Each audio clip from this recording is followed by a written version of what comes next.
याची वस्तुस्थिती माहितीच्या अधिकारातनं देखील स्पष्ट झालेली असताना काल देखील काही पत्रकार परिषद झाल्या, परंतु त्याच्या अगोदर या 3 महिन्यामध्ये शिंदे फडणवीस सरकार आल्यानंतर उद्योग विभागानं काय काय घडामोडी उद्योग विभागामध्ये झालेल्या आहेत त्याची माहिती मी सर्वप्रथम आपल्याला देतो।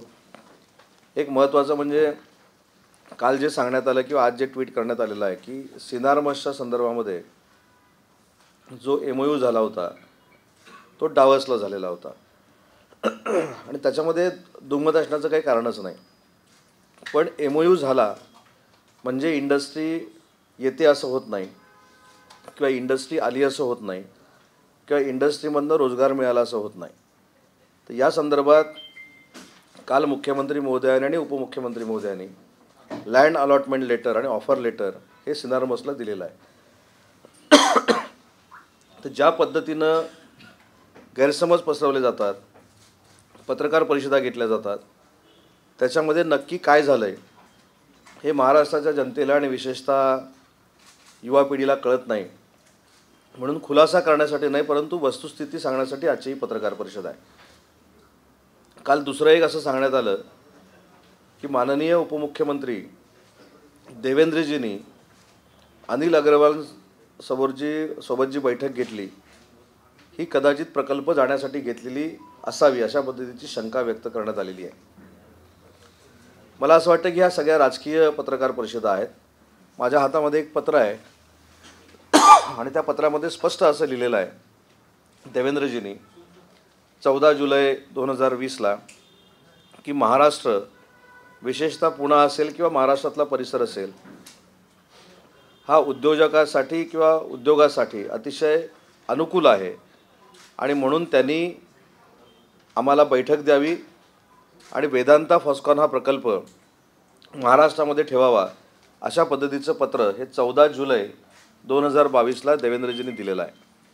त्याच्यामुळे जो काय आक्षेप घेतला गेला, जी काय बैठक झाली त्याच्यातनं गेला असेल काय ह्याच्यामध्ये काही तथ्य नाही आणि एखाद्या प्रकल्पाला बोलवणं, एखाद्या प्रकल्पाचा MOU करा म्हणून सांगणं ह्याच्यामध्ये कुठं वावगं आहे असं देखील मला वाटत नाही।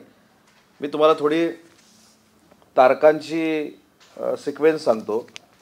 वेदांताच्या बाबतीमध्ये 24 तारखेला 24 मे ही डावसला एक बैठक झाली। काय झाली, कशी झाली, कुठं झाली, कधी झाली त्याचे मिनिट्स आपल्याकडे नाहीत।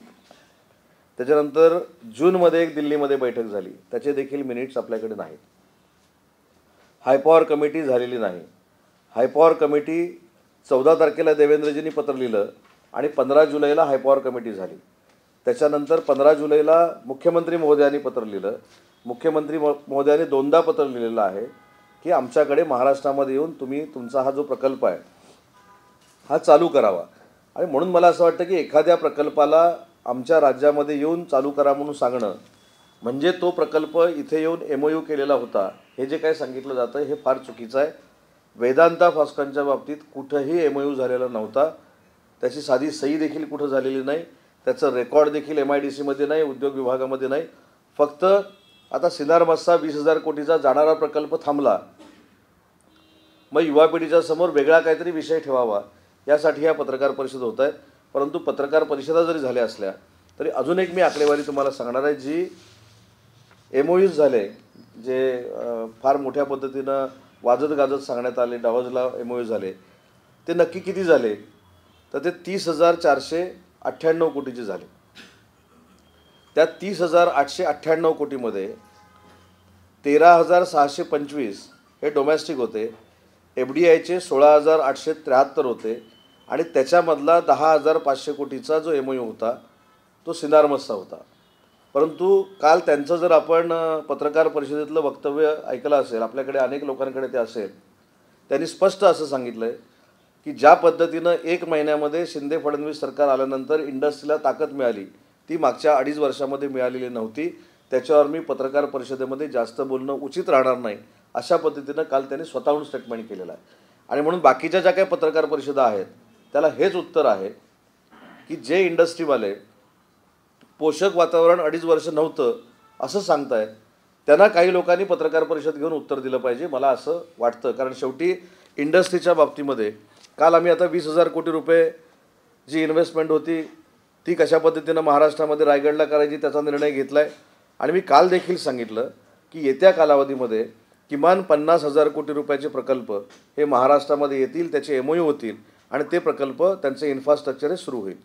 डावसला देखील जे काही आता एक्झिबिशन आहे त्या ठिकाणी जे काही महाराष्ट्र सरकारमधले प्रतिनिधी जाणार आहेत, मी एवढंच सांगतो की 30,498 कोटी हे जे MOU झालेत त्यातला आम्ही जो प्रकल्प सुरू केला 10,500 कोटीचा पहिल्या फेजचा, तो रायगडमधला कालचा प्रकल्प आहे. बाकीच्या प्रकल्पांबद्दलची माहिती देखील काही कालावधीनंतर मी तुमच्यासमोर ठेवणार आहे. पण किमान ह्याच्यापेक्षा 1.5 MOUs हे या डावसच्या तुमच्या एक्झिबिशनमध्ये झालेले दिसतील. एवढ्या चांगल्या पद्धतीनं आम्ही इंडस्ट्रीच्या संपर्कामध्ये आहोत. काल मी जर्मनचे जे ॲम्बॅसेडर होते त्यांना देखील भेटलो, त्यांच्याशी देखील चर्चा केली. त्यांना देखील आश्चर्य वाटलं की उद्योग मंत्री किंवा मंत्रालयातले मंत्री हे मंत्रालय सोडून स्वतःचे एंटी चेंबर सोडून आम्हाला भेटायला पुण्यामध्ये येतात. त्यांनी चांगला आम्हाला रिस्पॉन्स दिला आणि भविष्यामध्ये जर्मनमध्ये देखील त्यांनी महाराष्ट्र सरकारच्या प्रतिनिधींना, महाराष्ट्र सरकारच्या अधिकाऱ्यांना निमंत्रण दिलं आहे. एक्सपान्शन जे करायचं आहे जर्मनच्या इंडस्ट्रीचं महाराष्ट्रातलं, जे 350 प्लांट इथे आहेत जर्मन बेस, त्यांचं एक्सपान्शन कसं करायचं, त्यांना लँड कशी द्यायची, त्यांना फॅसिलिटीज कशी द्यायच्या, याच्यावर देखील काल आमची चर्चा झाली. आणि म्हणून मी असं म्हटलं की उद्योगांना आणि उद्योजकांना चांगलं रेड कार्पेट देणारं महाराष्ट्र राज्य आहे, त्याला बदनाम कोणी करू नये. कुठचाही प्रकल्प हा शिंदे फडणवीस सरकारच्या कालावधीमध्ये गेलेला नाही. हे सगळे जे प्रकल्प गेलेले आहेत हे पूर्वी गेलेले आहेत, त्याच्या पत्रकार परिषदा फक्त वारंवार आणि दररोज होत आहेत. आणि म्हणून मला फक्त जनतेला सांगायचं की काल जो 20,000 कोटीचा प्रकल्प ज्याचं ऑफर लेटर आणि लँड अलॉटमेंट लेटर हे मुख्यमंत्री आणि उपमुख्यमंत्र्यांनी दिलेलं आहे, हा खरा शाश्वत विकास आहे. कारण हे दिल्यानंतर इंडस्ट्रीवाला इथे येऊन उद्योग सुरू करणार आहे. काहीच आपण द्यायचं नाही, फक्त MOU करायचे, महाराष्ट्राच्या जनतेची दिशाभूल करायची.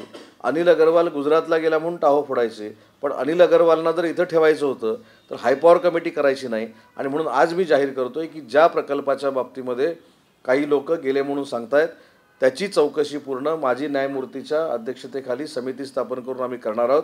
येत्या 30 दिवसामध्ये किंवा 60 दिवसामध्ये याचा अहवाल महाराष्ट्राच्या जनतेसमोर येईल. माहितीच्या अधिकारात तर जनतेसमोर आलेलंच आहे. श्वेतपत्रिका देखील आम्ही जाहीर करतो आहे. आणि मला असं वाटतं की या सगळ्याची उत्तरं या तिन्ही ठिकाणून जे काही अहवाल येतील त्याच्यातनं महाराष्ट्राच्या युवा पिढीला, महाराष्ट्राच्या जनतेला मिळणार आहेत. परंतु ज्या पद्धतीनं रोज रोज वेदांता फॉस्कॉनवर बोललं जातं आहे त्याच्या पलीकडे जाऊन आपण काय करणार आहोत, आमची दिशा काय राजकारणातली, हे सांगण्याचा कोण प्रयत्न करत नाही आहेत. आणि म्हणून काल कोणाची पत्रकार परिषद झाली म्हणून माझी पत्रकार परिषद नाही, तर उद्योग जगतामध्ये 2 दिवसामध्ये ज्या काही घडामोडी झाल्या, म्हणजे काल 20,000 कोटीचा सिनारमसचा ऑफर लेटर आम्ही दिलं, लँड अलॉटमेंट लेटर दिलं. काल संध्याकाळी जर्मनच्या शिष्टमंडळावर माझी भेट झाली, त्यांनी देखील अजून एक्सपान्शन या ठिकाणी करण्याचा निर्णय घेतला आहे, अजून नवीन प्रकल्प इथं आणण्याचा निर्णय घेतला आहे. आज देखील मी आता कार्गो एक्झिबिशनच्या इथं जाऊन आलो, त्यांना देखील मी विनंती केली की कार्गो हब जे आहेत किंवा लॉजिस्टिक पार्क्स जे आहेत ते जास्तीत जास्त महाराष्ट्रामध्ये करावेत. त्यांनी देखील आम्हाला आश्वासन दिलेलं आहे. आणि म्हणून मी सांगितलं येत्या काही दिवसामध्ये किमान 40 ते 50,000 कोटी रुपयाचे MOU, शाश्वत MOU, जे प्रकल्प रखडले जाणार नाहीत, कामं सुरू होतील, असे प्रकल्प महाराष्ट्रामध्ये सुरू होतील. लँड बँक देखील आहे, तळेगाव असेल, चाकण असेल, रांजणगाव असेल, ऑल ओव्हर महाराष्ट्रातली असेल, हा वाढवण्याचा आम्ही निर्णय घेतला आहे. नवीन MIDCs करण्याचा निर्णय घेतला आहे. त्याच्यातनं देखील उद्योजक उभे राहतील. जे लघु उद्योजक आहेत त्यांना देखील वेगळ्या स्कीम अमृत महोत्सवाच्या निमित्तानं करण्याचा आम्ही निर्णय घेतो आहे. त्याची देखील घोषणा आहे 2-4 दिवसात स्वतः मुख्यमंत्री महोदय करतील. आणि म्हणून पुन्हा एकदा सांगतो की प्रकल्प गेले हे आमच्या कालावधीमध्ये गेलेले नाहीत, उलट कालपासून जाणारे प्रकल्प थांबत आहेत आणि नवीन प्रकल्प यायला सुरुवात झालेली आहे. वेदांता जरी गेला असला तरी देखील वेदांताच्या तोडीचे प्रकल्प, तेवढ्या किमतीचे प्रकल्प हे महाराष्ट्रामध्ये होणार आहेत. आणि कालची पत्रकार परिषद जी झाली रत्नागिरीमधली खासदार विनायक राऊतांची, मला एक कळत नाही, वेदांता फॉस्कॉनला पत्र लिहिलं मागच्या CEOनी, ही पत्रकार परिषद होते, पण रिफायनरीला आमचा पाठिंबा आहे की नाही ही सांगणारी पत्रकार परिषद होत नाही. तिथले स्थानिक आमदार राजन साळवी रिफायनरीला पाठिंबा देत आहेत. विनायक राऊतांना काल एक वेगळं स्वप्न पडलं आहे की मी शहाना जमीन दिली, मी मिश्रांना जमीन दिली, एक नवीन स्वप्न त्यांना पडलेलं आहे. आणि मी आज विनायक राऊत साहेबांना देखील नम्रपणानं आवाहन करतो की जर ते कोण शहा असतील, मिश्रा असतील, राऊत असतील, ह्यांना जमीन उदय सामंतनं घ्यायला लावली, हे जर पुराव्यानिशी निष्पन्न झालं तर मी राजकारण सोडायला तयार आहे. पण हे जर निष्पन्न झालं नाही तर आरोप करणारे राजकारण सोडणार आहेत का, याचं उत्तर मला मिळालं पाहिजे. आणि म्हणून काही नसताना सगळी लोकं कष्टानं मोठी होत असतात. पत्रकार परिषद विरोधाला विरोध करायचं म्हणून त्यांची सुपारी आम्ही घेतली, अशा पद्धतीचं जे कालचं वक्तव्य होतं त्याच्यामध्ये काय अर्थ आहे असं मला वाटत नाही. आणि या सगळ्या लोकांच्या कोणाकोणासोबत बैठका झालेल्या आहेत याची सांगण्याची वेळ माझ्यावर आणू नये. आणि म्हणून राजन साळवीने जे समर्थनाची भूमिका घेतलेली आहे सरकारच्या बाबतीमधली आणि रिफायनरीच्या बाबतीमधली, ही अतिशय योग्य आहे. बेरोजगारी दूर करायची असेल तर रिफायनरी झाली पाहिजे, परंतु समोरच्यांचं रिफायनरीबाबतचं मत अजूनही स्पष्ट होत नाही. कायमस्वरूपी ग्रामस्थांनी विरोध केला तर आमचा विरोध, ग्रामस्थांनी विरोध नाही केला तर आमचं समर्थन, हे राजकीय उत्तर झालं. वेदांता फॉस्कॉनच्या बाबतीमध्ये असेल, BDPच्या बाबतीमध्ये देखील असेल, BDPच्या बाबतीमध्ये देखील तिथल्या लोकांचा आक्रोश होता. मग त्या लोकांबरोबर तुम्ही राहिलात का आणि म्हणून BDP झाला नाही का, हा देखील एक प्रश्नचिन्ह आहे. म्हणजे प्रत्येक भागामधले वेगवेगळी भूमिका घ्यायची, राजकीय भूमिका त्या ठिकाणी मांडायची, लोकांमध्ये संभ्रम निर्माण करायचा. आणि म्हणून वेदांता फॉस्कॉनचा खुलासा आम्ही केला आहे. पण रिफायनरीबाबतची स्पष्ट भूमिका अजूनही कोणाची स्पष्ट होत नाही, परंतु राजन साळवींची मात्र ही स्पष्ट झालेली आहे. न्यायमूर्तीच आहे ना, ती जरा परत सांगा, माझी न्यायमूर्ती किती सदस्याची असेल जरा क्लिअर. जे काय वातावरण तयार केलं जातं आहे त्याच्यामध्ये माहितीच्या अधिकारामध्ये काही गोष्टी पुढे आलेल्या आहेत. श्वेतपत्रिका देखील आम्ही जाहीर करतो आहे. आणि एवढ्यावरच आम्ही थांबत नाही आहोत, तर माजी न्यायमूर्तींच्या अध्यक्षतेखाली 3 लोकांची समिती तयार करून या संपूर्ण गोष्टींचा नक्की अहवाल काय आहे, नक्की याच्यामध्ये काय घडलेलं आहे हे महाराष्ट्राच्या जनतेसमोर यावं, यासाठी आम्ही हा निर्णय घेतलेला आहे.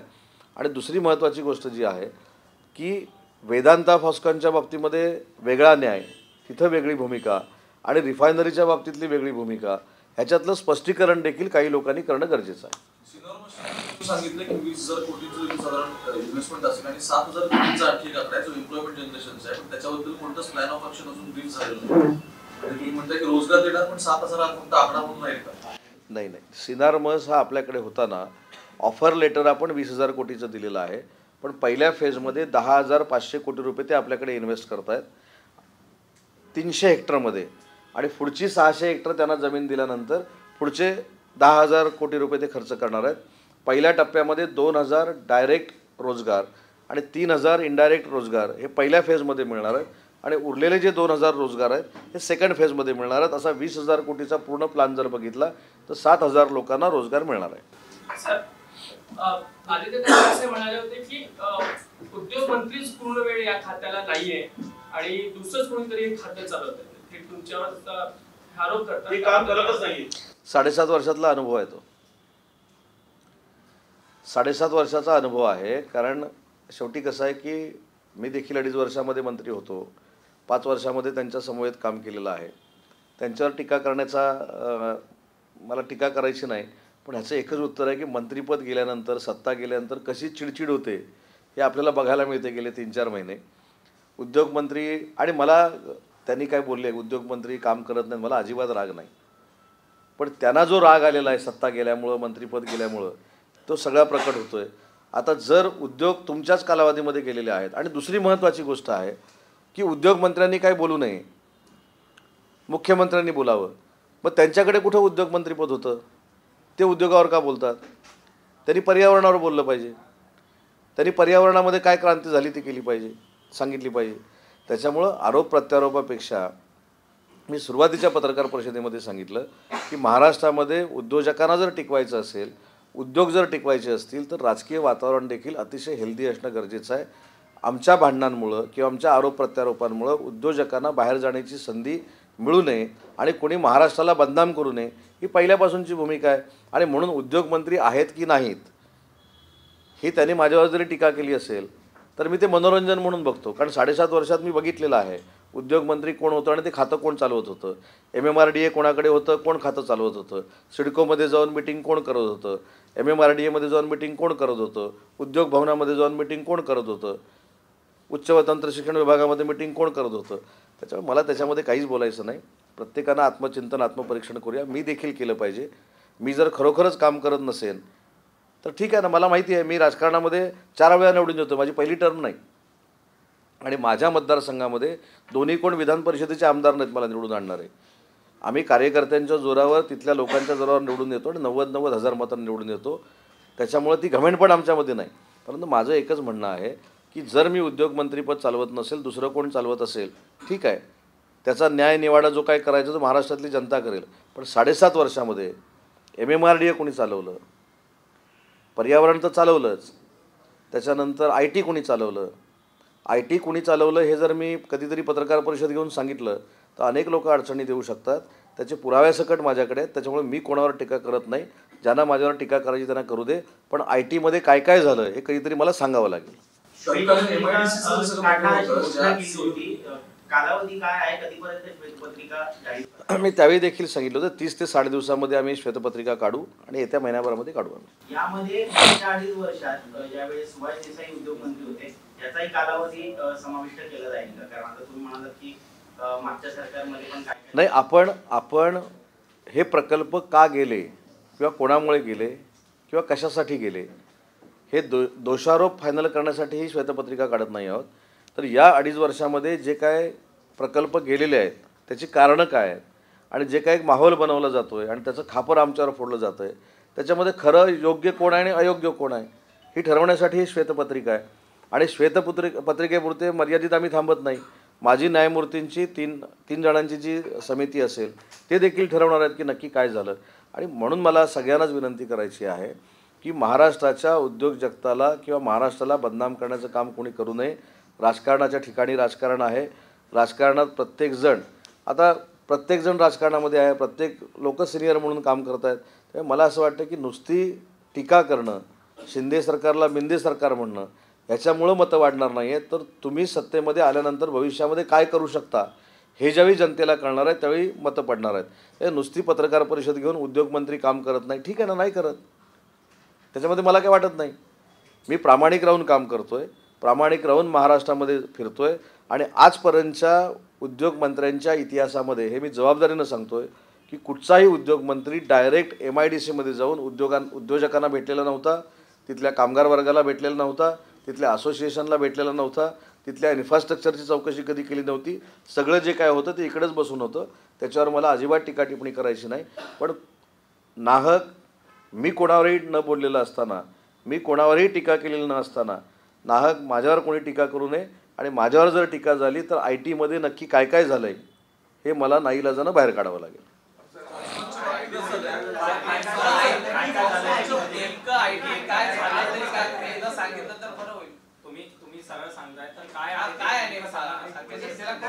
नाही, माझं काय म्हणणं आता माझं काय म्हणणं आहे की उद्योगांवर आपण बोलू, IT वर परत प्रेस कॉन्फरन्स घेऊ. नाहीतर ह्या दोन विषय मर्ज होतील. नाही, 2 विषय मर्ज होतील. नाही, 2 गोष्टी मर्ज होतील आणि उद्योग विभाग बाजूला राहील आणि ब्रेकिंग ITची सुरू होईल. म्हणून IT साठी मी वेगळी घेतो. कोण बाहेरचा होता, सरकारमधला होता, काय काय होतं सगळं मी तुम्हाला सांगेन. त्याच्यामुळे मला प्रत्येकाला विनंती करायची की प्रत्येकानं प्रत्येकाचं राजकारण करावं ना. माझ्यावर टीका झाली म्हणून मी आजपर्यंत कोणावरच टीका केली नाही माझ्या राजकीय जीवनामध्ये. पण उद्योगमंत्री जसं काम करत नाहीत, ठीक आहे ना, मी त्याच्यामध्ये सुधारणा करेन. पण IT मध्ये जे काय झालं ते आता सुधारणा होऊ शकत नाही. त्याच्यामुळं ITच्या बाबतीतलं जे काय असेल ते मी सविस्तर प्रेस कॉन्फरन्स ही बाहेरचे होते, मुंबईचे होते, नवी मुंबईचे होते, रायगडमधले होते की कोल्हापूरमधले होते की डोंबिवलीचे होते, ते सगळं तुम्हाला सांगेन ना. मी सगळं स्पष्ट सांगेन आणि पुराव्यानिशी सांगेन. फॉक्सकॉनच्या प्रकरणामध्ये जे पत्र समोर आलं तत्कालीन MIDCचे CEO होते ते जर ग्राह्य धरलं तर 5 सप्टेंबर 2022 तारीख आहे ती आदित्य ठाकरेंनी सांगितलेली तारीख सुद्धा ग्राह्य धरली आहे. नाही, त्याच्यामध्ये नवल नाही आहे. त्याच्या अगोदरचे पण पत्र मी दाखवतो ना तुम्हाला.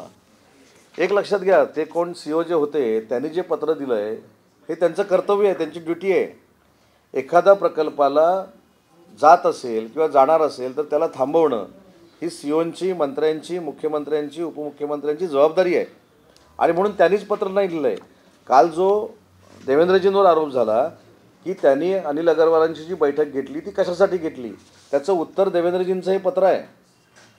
देवेंद्रजींनी 14 जुलैला जे पत्र लिहिलेलं आहे ते कशासाठी लिहिलं आहे त्याची कॉपी पण मी तुम्हाला देतो ना. त्याच्यामुळं एखाद्याला नाहक बदनाम करण्याचे हे सगळे डाव आहेत, ही षडयंत्र आहेत.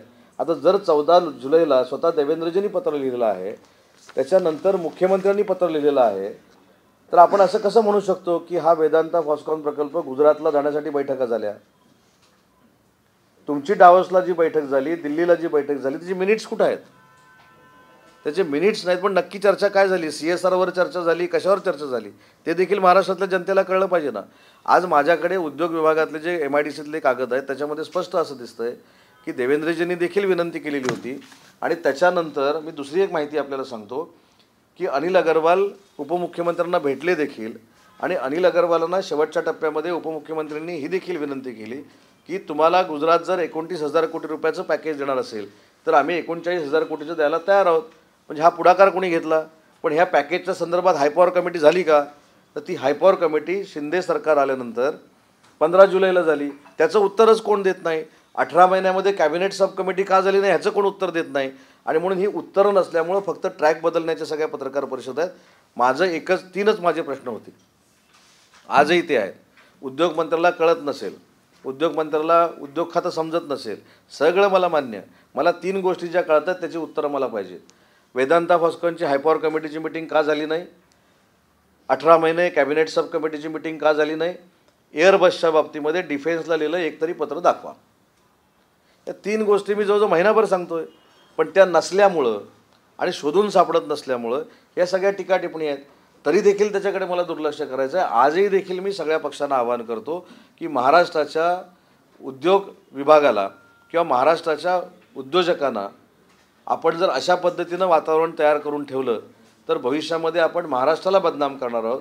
आपण मराठी भाषिकांचा उल्लेख करतो, मराठी माणसाचा उल्लेख करतो आणि महाराष्ट्राबद्दल ज्या पद्धतीनं बोलतोय, ठीक आहे सरकार कोणाचंही असू दे, पण सरकार जर काय वेगळं करत असेल, सरकार जर काय वेगळं वागत असेल तर तुमच्या सूचना द्या ना. मी मागच्या पत्रकार परिषदेमध्ये सांगितलं, मला जर विरोधी पक्ष नेत्यांनी सांगितलं अजितदादांनी की मला येऊन सगळं दाखव, ते सिनियर आहेत, मी जाऊन त्यांना संपूर्ण आकडेवारी दाखवू शकतो. त्याच्यामुळे माझं मत असं आहे की राजकारणासाठी राजकारण करण्यापेक्षा विधायक राजकारण आपण करूया. विधायक राजकारण करून महाराष्ट्रातनं जगाला संदेश देऊया की जरी आमची पक्ष वेगळे असले, जरी आमची सत्ता गेली असली, जरी 40 जण बाजूला गेले असले, तर ह्या लोकशाहीचा एक भाग आहे, तरी देखील आम्ही उद्योग आणण्यासाठी एकत्र काम करतो. हा मेसेज जागतिक पातळीवर जाणं गरजेचं आहे असं मला वाटतं. सर, रिफायनरीच्या बद्दल महाराष्ट्र शासन प्रयत्नशील आहे येण्यासाठी. तर मुळात जो मूळ नाणारची जी जागा होती ती जागा का बदललेली आहे बारसूसाठी? का ती बदललेली नाही अजून? का अजून दोन्ही जागांमध्ये फायनल व्हायचं आहे? नाही, पण नाणारची जागा का बदलली हे काल विचारलं असतं तर बरं झालं असतं. कारण का नाणारची जागा का बदलली ह्याला कारण आहे. नाणारची जागा बदलली कारण त्या ठिकाणी नाणारच्या प्रकल्पाला 100% विरोध होता स्थानिकांचा. म्हणून त्यावेळी आम्ही असा निर्णय घेतला की ज्या ठिकाणी 100% विरोध आहे त्या ठिकाणी नाणारचा प्रकल्प करायचा नाही. पण तेच पत्र 12 जानेवारी 2022ला पुन्हा एकदा सेंट्रल गव्हर्नमेंटकडे गेलं आणि सेंट्रल गव्हर्नमेंटला असं सांगण्यात आलं की 13,000 एकर जमीन ही बारसूला आम्ही देऊ शकतो, तर आपण ह्याचा विचार करावा. म्हणून तो बारसूला आला. आता ते पत्र कोणी दिलं हे देखील आपल्याला माहिती आहे. आणि ते मध्ये एका पत्रकार परिषदेमध्ये माजी उद्योगमंत्र्यांनी हे देखील सांगितलेलं आहे. म्हणून मी सांगितलं की काही करून रिफायनरीच्या बाबतीमधली भूमिका स्पष्ट करणं का गरजेचं आहे. कारण उद्योगमंत्र्यांनी असं सांगितलं की तो जो काही 13,000 एकरचं पत्र लिहिलं होतं ते तत्कालीन मुख्यमंत्र्यांनी लिहिलं होतं आणि मग जर आता रिफायनरी आली तर आमचं श्रेय कोणतरी काढून घेईल. मग हे उद्योगमंत्री बोलत आहेत आणि खाली विनायक राऊत साहेब म्हणतात की मला रिफायनरी नको. आधी त्यांनी एकत्र बसावं, एकत्र ठरवावं आणि मग पत्रकार परिषद घ्यावी ना. अनिल अग्रवाल सेकंड फेज मध्ये इन्व्हेस्ट करणार आहे, तर त्यासाठी अनिल अग्रवाल सेकंड फेज मध्ये पण नाही. दाभोळच्या संदर्भामध्ये दाभोळला गॅस पाईपलाईन असल्यामुळं गॅस जो लागणार आहे, मी दाभोळच्या संदर्भात तिथला पालकमंत्री असल्यामुळं त्या अधिकाऱ्यांची चर्चा केली आणि त्या अधिकाऱ्यांना ज्यावेळी विचारलं तर ते म्हणाले की दाभोळ पॉवर प्रकल्प जो आहे हा चालू होऊ शकतो, पण तो कधी चालू होईल जर सेंट्रल गव्हर्नमेंटनं आणि इंटरनॅशनल लेवलला गॅसचे दर जर कमी करून आम्हाला मिळाले तर त्या पद्धतीनं सुरू होऊ शकतो. त्या संदर्भात मी स्वतः दिल्लीला पेट्रोलियम मिनिस्टरची भेट घेणार आहे आणि त्याच्यामधनं काही सकारात्मक पुढे जाता येईल का याचा विचार करणार होता. Sir, Anil Agarwal second phase मध्ये पण इन्व्हेस्ट करणार आहे, त्यासाठी महाराष्ट्रामध्ये इन्व्हेस्ट करणार काही प्रयत्न सुरू आहे. अनिल अग्रवालनी गुजरातमध्ये स्वतः जाहीर केलेलं आहे की सेकंड फेजमध्ये महाराष्ट्रामध्ये वेदांताच्या तोडीचंच इन्व्हेस्टमेंट मी महाराष्ट्रामध्ये करणार आहे. त्यांचं आम्ही स्वागत करतो. त्यांना जी काही इन्सेंटिव्ज पाहिजेत, जे काही बेनिफिट्स पाहिजेत ते महाराष्ट्र सरकार द्यायला तयार आहे. सर, आज उदयनराजे आले नाही. शिवप्रताप उदयनराजे आज आले नाही, ते नाराज आहे. उदयनराजे आणि त्यांची मातोश्री या दोन्ही व्यक्ती आहेत की ज्या छत्रपतींच्या वंशज आहेत, ज्या नेहमी कार्यक्रमाला येतात. यंदा त्यांनी कार्यक्रमाला टाळलेला आहे. त्यांची नाराजी आहे. काल त्यांचे अश्रूही वाहिलेले होते. काय त्यांची नाराजी दूर करण्यात सरकार अपयशी ठरले? त्यांची नाराजी असेल तर मुख्यमंत्री महोदय, उपमुख्यमंत्री महोदय आम्ही सगळे भेटून दूर करू. परंतु आम्ही अनेक वेळा सांगितलेलं आहे की छत्रपती शिवाजी महाराजांबद्दलचा आदर हा महाराष्ट्रातल्या नाही देशातल्या प्रत्येक व्यक्तीला आहे. छत्रपती शिवाजी महाराज हे देशाचं आराध्य दैवत आहे. त्याच्यामुळं त्यांचा अनादर झालेला कोणीच सहन करणार नाही ही स्पष्ट भूमिका आम्ही मांडलेली आहे. आणि तशी जर त्यांना जाऊन सांगायची वेळ आली तर सरकारमधले मंत्री जाऊन आम्ही त्यांना भेटू. पण दोन्हीही जे वंशज आहेत म्हणजे छत्रपती संभाजीराजे असतील किंवा उदयनराजे असतील, दोघांचीही मागणी राज्यपाल हटावची आहे. त्या संदर्भात सरकारची भूमिका काय आहे? राज्यपाल हटावची भूमिका जरी दोघांची असली तरी त्या संदर्भातलं मला असं वाटतं की जे काही वक्तव्य करायचं होतं ते काल उपमुख्यमंत्री महोदयांनी आपल्याला सांगितलेलं आहे. म्हणून त्याच्यावर मी पुन्हा एकदा बोलणं योग्य नाही.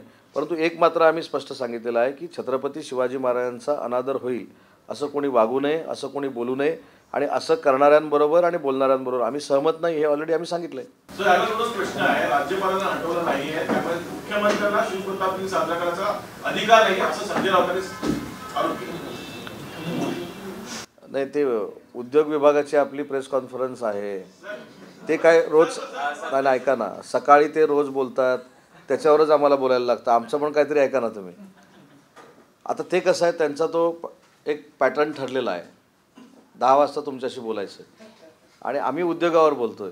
त्याच्यामुळे त्यांचं मत असतं ते आम्ही ऐकतो, ते आम्ही बघतो ना. ते आम्ही पण 9:30-10 वाजता बघतो. त्याच्या पलीकडे काय होतं असं मला वाटत नाही.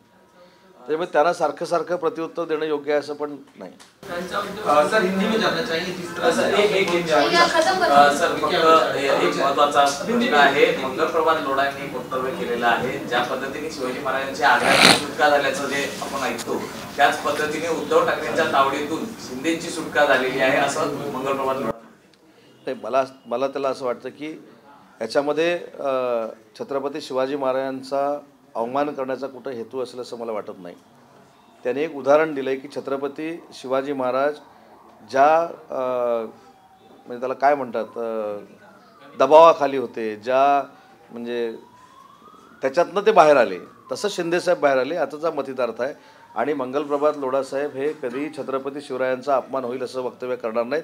त्याने एक उदाहरण दिलेलं आहे की एवढ्या छळातून असेल, एवढ्या दबावातनं असेल, एवढ्या काय म्हणतात त्याला कडेकोट बंदोबस्तातनं असेल, एवढ्या मोठ्या सरकारच्या म्हणजे थोडक्यात मुघलशाहीतनं असेल, हे एकनाथ शिंदेसाहेब बाहेर आले असं त्याचा अर्थ असेल.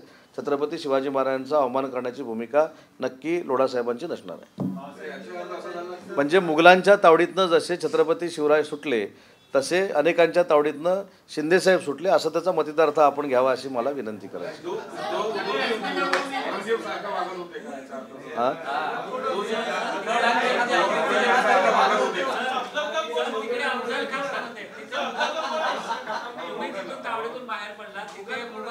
मी कशावर बोललो? मंगल प्रभात लोढासाहेबांनी जे उदाहरण दिलेलं आहे ते त्यांच्या मनात काय असावं याच्यासाठी बोललो.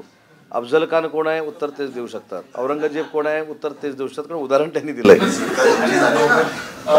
सर, हिंदी में जानना चाहिए जिस तरह बार बार आरोप लग रहे हैं कि उद्योग बाहर गए, आपने पूर्व न्यायाधीश के जांच की बात कही है और कमेटी बनाने की बात की, व्हाइट पेपर निकालने की बात की, तो कब तक इनका ड्यूरेशन होगा, क्या वजह है कि ये नौबत आ गई? सर नहीं, कल जो एक प्रेस कॉन्फ्रेंस हुई थी कि उसमें हमारे जो डिप्टी सीएम हैं उन्होंने अनिल अग्रवाल जी के साथ जो बात की वो यहाँ का प्रोजेक्ट गुजरात में ले जाने के लिए की, ऐसा एक आरोप हुआ था.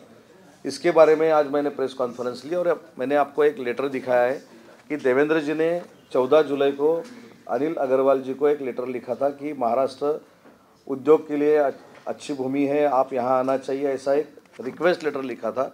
तो देवेंद्र जी की वजह से वो प्रकल्प वहाँ गया, ये आरोप करना उचित नहीं है, इसलिए ये प्रेस कॉन्फ्रेंस था. और जो हमारे प्रोजेक्ट बाहर गए हैं ये आरोप हो रहा है उसकी जांच करने के लिए माजी न्यायमूर्ति जो है उनका नाम हम अभी फाइनल करेंगे, 3 जनों की वो कमेटी रहेगी, वो डिफाइन करेंगे कि ये प्रोजेक्ट कैसे गए, क्यों गए, उसको जिम्मेदार कौन है। साथ ही जिस तरह से देखा गया ये आरोप लग रहा है, आदित्य ठाकरे ने कहा कि उद्योग मंत्री सिर्फ घूम रहे हैं, काम कुछ नहीं हो रहा। मैं तो महाराष्ट्र में घूम रहा हूँ, मैं प्रदेश घूमने नहीं गया, मैं महाराष्ट्र में घूम रहा हूँ। और जो कल 20,000 करोड़ का सिनारमस का हमने ऑफ़र लेटर दिया है और जो 300 एकड़ का हमने लैंड दिया है उनको, या हमने किया है 3 महीने में, तो ठीक है, उनको आरोप करना है, कुछ टीका करना है, करने दो, हम काम से उत्तर देंगे उसको। कुछ देर पहले मंगल कुमार लोढ़ा जी ने बयान दिया, उसमें कहा कि अफजल खान से जिस तरह शिवाजी महाराज निकले थे उसी तरह से हमारे भी लोग निकले गए हैं, शिंदे साहब निकले गए। नहीं, मेरे ख्याल से ये उदाहरण देखिए, उनको छत्रपति शिवाजी महाराज का अवमान करना है ऐसी कुछ बात नहीं रहेगी। तब जो मुगलों का साम्राज्य था उसमें से छत्रपति शिवाजी महाराज बाहर निकले थे और उनका कहना ये रहेगा मेरे ख्याल से कि जो 2.5 बरस में मुगलों की राजवट थी उनसे शिंदे साहब बाहर निकले हैं, तो उसमें छत्रपति शिवाजी महाराज का अपमान करने का, अवमान करने का कोई इच्छा उनकी है, ऐसे मेरे को नहीं लगता। और ये आरोप लगा रहे कि हर बार शिवाजी महाराज की तुलना लगा, इससे पहले देखा कोश्यारी भी थे, अब लगातार इस बात को लेकर मंगल कुमार लोढ़ा बोल रहे हैं, कई तरह की बातें। छत्रपति शिवाजी महाराज का अवमान हो ऐसी कोई भी भूमिका किसी ने भी नहीं लेनी चाहिए, उसका समर्थन हम नहीं करते।